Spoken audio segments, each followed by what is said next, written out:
원룸이나 빌딩이 매매 점검에 필요한 이유에 대해서 말씀드리겠습니다. 안녕하세요.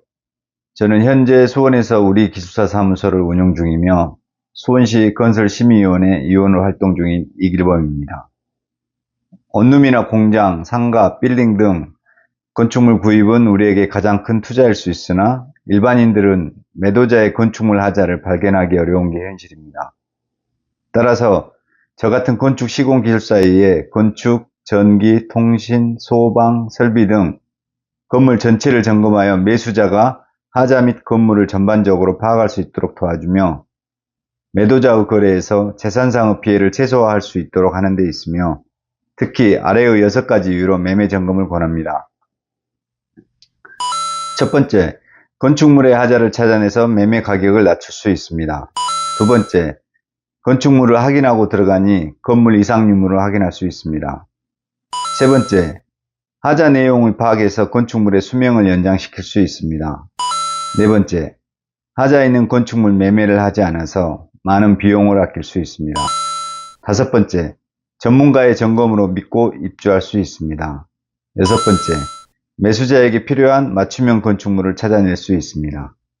오늘은 원룸 매매 시 건축물 하자 점검 사항을 현장을 보면서 말씀드리겠습니다.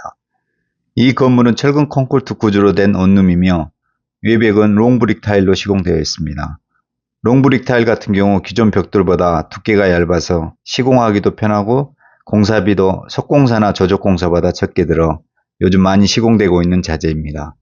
하지만 두께가 얇기 때문에 줄눈 또한 얇을 수밖에 없어 그 부분으로 빗물이 유입될 수 있는 단점이 있습니다. 주차장 상부 천정은 SMC 천정제를 사용했는데요. 요즘같이 돌풍이 많이 불고 바람의 영향을 많이 받는 곳이라면 이렇게 마감판 모서리에 캡을 부착해서 판이탈을 막아주는 게 좋습니다. 주차장 상부 천정제로 물이 떨어지고 있는 현상입니다. 방금 전에 얘기했듯이 롱브릭 타일의 최대 단점인데요. 롱브릭 타일은 2, 3년에 한 번씩 표면에 발수 코팅제를 도포하지 않으면 줄눈이 수분을 흡수하여 벽체를 타고 물이 떨어지는 현상이 자주 목격됩니다. 이 부분은 크레인을 타고 발수제를 흠뻑 발라주면 잡힐 수 있으나 매도자에게 공사비를 받고 입주 후에 작업하시면 될 것 같습니다. 건물 뒷부분을 보고 계시는데요. 기초와 벽체 사이에 우레탄 주입을 했다는 것은 이 부분에서 실내로 물이 유입된다는 것을 알 수 있습니다. 롱브릭 타일 줄눈으로 들어오는지 벽체와 기초 사이로 들어오는지는 알 수 없지만 실내로 들어가게 되면 무슨 문제가 있을 것으로 판단됩니다. 요즘은 밤손님들이 가스배관을 타고 찾아오는 경향이 있는데 다행히도 이 건물은 가스배관에 가시철망을 씌워놔서 도난사고에는 안전할 것 같습니다. 보일러 연통이 짧으면 강한 바람으로 인해 폐가스가 실내로 다시 들어오는 사고로 인해 종종 사인 문제가 되는 경우가 있습니다. 이럴 경우 거주자들의 안전에 지장을 줄 수 있기 때문에 외부 벽체로부터 30cm 이상 돌출되어 있는 게 좋습니다. 이 건물 같은 경우에는 60cm 이상 돌출되어 안전에는 이상이 없게 보입니다. 들어가 보겠습니다. 조금 전에 봤던 후면 우레탄 주입 뒷방인데요. 이렇게 석고보드가 젖어 있어서 벽지에 곰팡이가 있는 걸 볼 수 있습니다.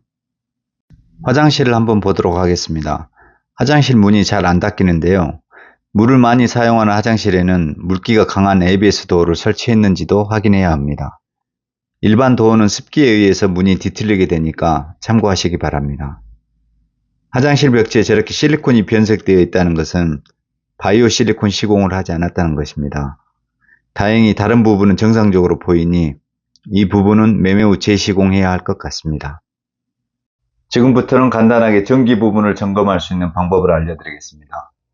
대부분 입구 쪽에 분전압이 설치되어 있는데 카바를 열고 제일 먼저 보아야 할 것은 첫째, 내가 얼마까지 전기를 쓸 수 있는가, 즉 용량에 관한 궁금증이 크고 두 번째, 제일 중요한 안전한가에 대한 생각일 것입니다. 보는 바와 같이 제일 위 큰 차단기를 메인 차단기라고 부르며 이 차단기의 크기로 이 실의 전기 용량을 간단하게 알아낼 수 있습니다. 메인 차단기 전류가 30A로 되어 있죠. 그래서 이 방은 계략적으로 18kW 정도 사용이 가능한 방이라는 걸 알 수 있습니다. 한전과 계약 용량은 5kW로 계약되어 있지만 이 방은 여유 있게 쓸 수 있는 전기 설비가 구성되어 있다고 보시면 됩니다. 계단실 커튼을 보고 계시는데요. 이런 커튼홀 창문에는 벌레나 모기 방지용으로 롤 방충망을 설치해야 하는데 설치가 안 되어 있어서 여름철에 모기나 벌레가 많이 들어올 것 같습니다. 이 부분은 건물 매입 후 추후 설치하시면 될 것 같습니다. 4층 엘리베이터 옆 벽체를 보고 계시는데요. 이 부분은 옥탑층 방수하자로 누수가 됐던 것 같습니다. 옥탑에 올라가 보면 우레탄 방수에 어떤 문제가 있을 것으로 판단됩니다. 4층 엘리베이터 옆 누수 부분 우레탄 모습입니다. 우레탄 방수가 찢겨져 있고 보수한 흔적이 있습니다. 매도자에게 옥상 방수를 요청하고 매수하시는 게 좋겠습니다. 4층은 테라스와 사무실이 같이 있는 구조인데요. 이런 식으로 테라스와 상가가 있을 경우 방수턱을 높이 쳐 올려야 여름철 집중 오후 시 내부로 물이 안 들어옵니다. 따라서 온룸 매수 시 잘 확인하셔야 합니다. 무턱대고 했을 때는 방에서 물폭탄을 맞을 수 있습니다. 타일에 하얀색으로 얼룩달룩하게 보이는 게 백화현상입니다. 이것은 시멘트, 공기 중 이산화탄소, 수분이 결합돼서 발생되는 것입니다.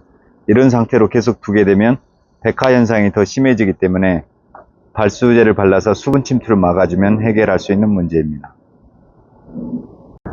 지붕을 경사지붕으로 처리했다는 것은 이 부분이 일조권에 걸리기 때문에 이렇게 시공한 것 같습니다. 이렇게 대각선으로 시공되는 부분은 빗물이 타일에 오래 머무르기 때문에 누수가 될 확률이 큽니다. 그래서 이 부분에서 누수가 발생됐기 때문에 렉산이 씌워져 있는 겁니다. 일조권이 걸리는 대각선 부분은 롱브릭 타일을 쓰지 말고 징크판넬 같은 재료를 사용해서 디자인도 차별화하고 누수도 방지했으면 좋았을 텐데 조금 아쉬운 부분입니다. 지금까지 보았던 하자 사항들을 공사했을 경우 약 7천만 원 정도의 공사비가 나옵니다. 따라서 건물 매수 시 매도인에게 먼저 공사를 요청하시고 매수하시는 것을 추천드립니다. 지금까지 온룸 매매 점검에 대해서 알아봤습니다. 끝까지 동영상을 시청해 주셔서 감사드립니다.